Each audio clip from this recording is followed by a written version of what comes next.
ভারতের পশ্চিমবঙ্গে অনুষ্ঠিত বিধানসভা নির্বাচনে জয়ের পর রাজ্য সরকারের দায়িত্ব নেয় বিজেপি। দায়িত্ব নেয়ার পর এই সরকারের প্রথম মন্ত্রিসভা বৈঠকে নেওয়া সিদ্ধান্তের মধ্যে একটি হল বাংলাদেশের সঙ্গে ভারতের আন্তর্জাতিক সীমান্তে কাঁটাতারের বেড়া নির্মাণ সংক্রান্ত। এই কাঁটাতারের বেড়া নির্মাণের জন্য ভারতীয় সীমান্তরক্ষী বাহিনী বিএসএফকে ৪৫ দিনের মধ্যে জমি বুঝিয়ে দেওয়া হবে বলে বৈঠক শেষে জানিয়েছেন পশ্চিমবঙ্গের নতুন মুখ্যমন্ত্রী শুভেন্দু অধিকারী। ল্যান্ড ট্রান্সফার প্রক্রিয়া শুরু হবে, বিএসএফ এর প্রয়োজনীয় জমি হস্তান্তর সম্পূর্ণ করতে হবে। আমরা কেন্দ্রীয় স্বরাষ্ট্র দপ্তর তথা বিএসএফ এর সীমান্ত সুরক্ষিত করার জন্য জমি ট্রান্সফার প্রক্রিয়া আমরা আজকে অনুমোদন দিলাম এবং আজ থেকেই ল্যান্ড ট্রান্সফার প্রক্রিয়া শুরু হবে।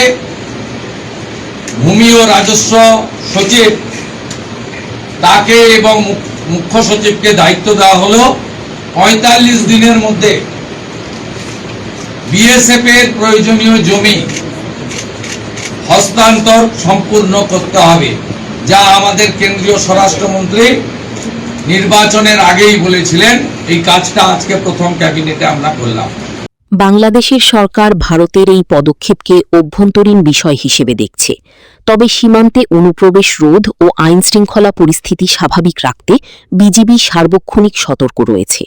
কোনো অঙ্গরাজ্য নয়, ভারতের কেন্দ্রীয় সরকারের সঙ্গে যোগাযোগ আছে বলে প্রেস ব্রিফিংয়ে জানিয়েছেন স্বরাষ্ট্রমন্ত্রী সালাহুদ্দিন আহমেদ।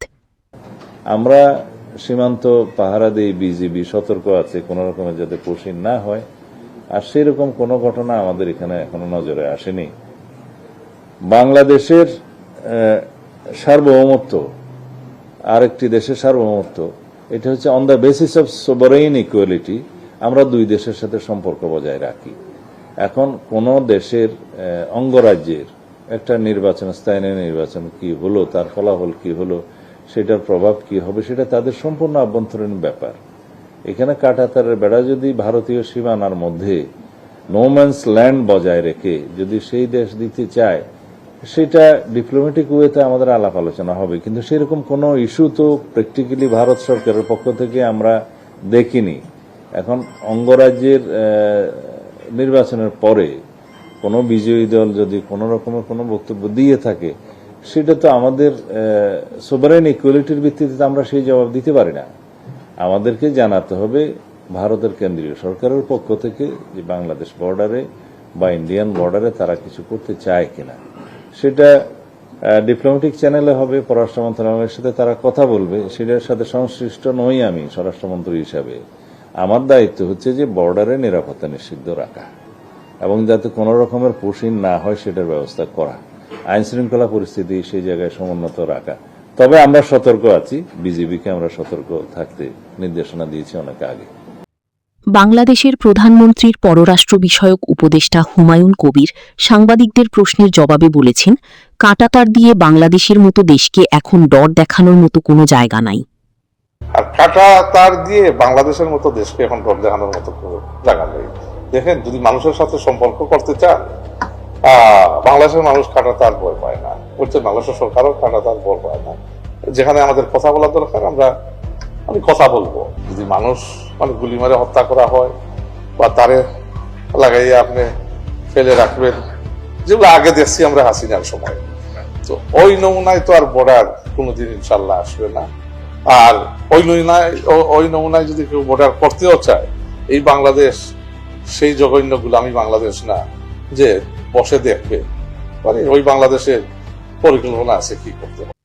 ভারতের কেন্দ্রীয় সরকারের তথ্য মতে ভারতের পশ্চিমবঙ্গের সাথে বাংলাদেশের ২,২১৬ কিলোমিটারের সীমান্ত রয়েছে।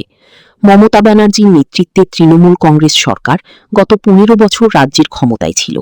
তখন বিজেপির শীর্ষ নেতৃত্ব বাংলাদেশ থেকে ভারতে অনুপ্রবেশের অভিযোগ তুলে আসছিলেন। নির্বাচনে তৃণমূলকে হারিয়ে সরকার গঠনের পর প্রথমেই সীমান্তে বেড়া দেওয়া নিয়ে এই সিদ্ধান্ত নিলেন তারা। বাংলাদেশের অন্তর্বর্তীকালীন সরকারের সময় বাংলাদেশ ও ভারতের মধ্যে সম্পর্কে টানাপোড়েন তৈরি হয়। সেই সময়ে বাংলাদেশের একাধিক সীমান্তে ভারতীয় সীমান্তরক্ষী বাহিনীর সাথে বাংলাদেশের বিজিবি কিংবা ওইসব এলাকার বাসিন্দাদের সাথে বিভিন্ন ধরনের উত্তেজনাও দেখা যায়। আবার ভারতের পাশ থেকে বাংলাদেশে পুশিনের অনেক ঘটনাও গণমাধ্যমে এসেছে। বিরোধী দল জামাতে ইসলামী ও জাতীয় নাগরিক পার্টি এনসিপি বলছে, এই বেড়া নির্মাণের মাধ্যমে বিভেদের দেওয়াল তৈরি করছে ভারত, যে কারণে পশ্চিমবঙ্গ সরকারের এই উদ্যোগে নজর রাখছে তারা। আমরা দেখছি যে আমাদের সীমান্তে আবারও হত্যাকাণ্ড হচ্ছে এবং সীমান্তে আবারও নতুন করে কাঁটাতার দেওয়া হচ্ছে। তো সীমান্তে কাঁটাতার দিয়ে এবং সীমান্তে আমার দেশের জনগণকে হত্যা করে কেউ যদি বন্ধুত্বের কথা বলে, তার সাথে বন্ধুত্ব সম্ভব না। কাঁটাতার দিয়ে কারোর সাথে বন্ধুত্ব করা যায় না। এবং আমরা বিশ্বাস করি এই কাঁটাতার সেই দেশের জনগণ একদিন উঠতে পেলে বাংলাদেশের জনগণের সাথে বন্ধুত্ব করবে এবং বাংলাদেশের সীমান্তকে রক্ষা করার দায়িত্ব এই সরকারের এবং এই দেশের জনগণের। যদি সরকার ব্যর্থ হয়, জনগণ সেই দায়িত্বকে নিজ হাতে তুলে নেবে। কোনো মসজিদ থাকবে না। বিজেপি সরকার গঠনের পর ভারতীয় মুসলমানদের বাংলাদেশি বলে নির্যাতন, তাদের স্থাপনায় হামলার ঘটনা এবং বাংলাভাষী ভারতীয়দের অবৈধ অনুপ্রবেশকারী হিসেবে পোষিন করার সম্ভাবনাকে কেন্দ্র করে নতুন করে উত্তেজনা দেখা দিয়েছে। এর জেরে ঢাকা দিল্লি সম্পর্কে এক ধরনের শীতলতা তৈরি হয়েছে বলে কূটনৈতিক বিশ্লেষকরা মনে করছেন। বাংলাদেশের ইসলামী সংগঠনগুলো এ ঘটনায় তীব্র প্রতিক্রিয়া জানিয়েছে। ভারতের তথ্য অনুযায়ী ভারত বাংলাদেশ সীমান্তের মোট দৈর্ঘ্য 4096.7 কিলোমিটার। 2025 সালের ফেব্রুয়ারি নাগাদ তাদের তথ্যে বলা আছে, এই সীমান্তের 864 কিলোমিটার বেড়া নির্মাণ বাকি রয়েছে। এর মধ্যে আবার 174 কিলোমিটারেরও বেশি অংশ রয়েছে যেখানে জমি অধিগ্রহণ ও ভূমিধস সমস্যা এবং কিছু এলাকায় জলাভূমি রয়েছে। বাংলাদেশের সাথে ভারতের যে সীমান্ত রয়েছে তার মধ্যে পশ্চিমবঙ্গের সীমান্ত রয়েছে 2216 কিলোমিটার। তার মধ্যে এখন পর্যন্ত 1653 কিলোমিটারে কাঁটাতারের বেড়া দেওয়ার কাজ শেষ করেছে দেশটি। পশ্চিমবঙ্গে 563 কিলোমিটার সীমান্ত কাঁটাতার দেওয়া বাকি রয়েছে। ভারতের দাবি, চোরাচালান, মানব পাচার ও অনুপ্রবেশ ঠেকাতে এই বেড়া জরুরি বলে তাদের কেন্দ্রীয় সরকার মনে করে।